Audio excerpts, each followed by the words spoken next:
दोस्तों, इजराइल की स्थापना 14 मई 1947 को हुई थी।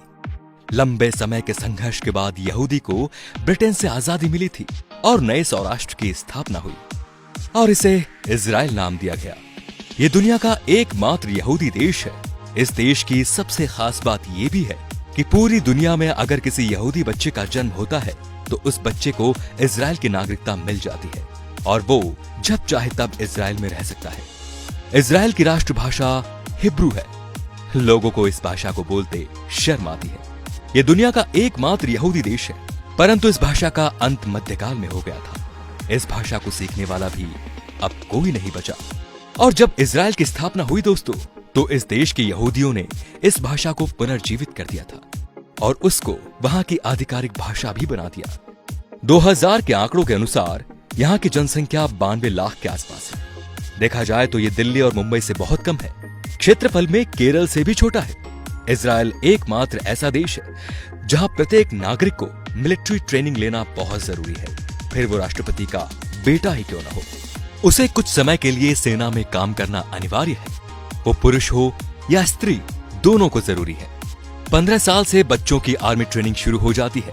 हाई स्कूल की पढ़ाई पूरी करने के बाद ये ज्वाइन करनी पड़ती है।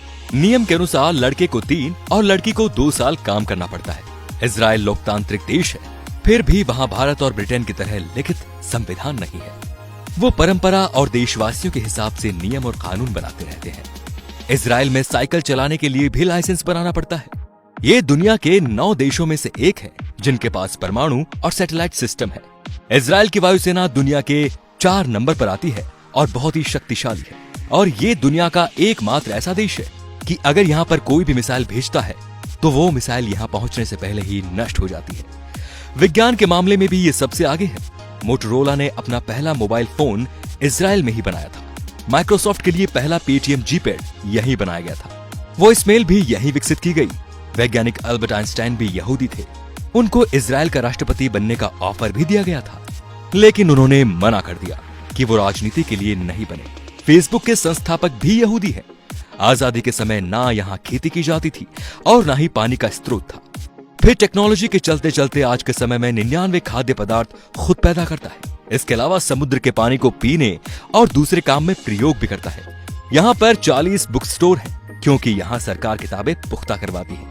यहाँ पर 137 बीच है। यहाँ का समुद्र तल सिर्फ 273 सेंटीमीटर लंबा है। यहाँ की एजेंसी मुसाद दुनिया की सबसे ज्यादा खतरनाक है, जो 6 डे वॉर के नाम से जानी जाती है। दोस्तों, इजराइल भारत को अपना सच्चा दोस्त मानता है। इसके बावजूद भी 2017 से पहले किसी भी भारतीय प्रधानमंत्री ने इजराइल की यात्रा नहीं की। इसके पीछे शायद उन सभी प्रधानमंत्रियों के नाराज हो जाने का डर था। लेकिन 2017 में प्रधानमंत्री नरेंद्र मोदी इजराइल का दौरा करने वाले पहले प्रधानमंत्री बने।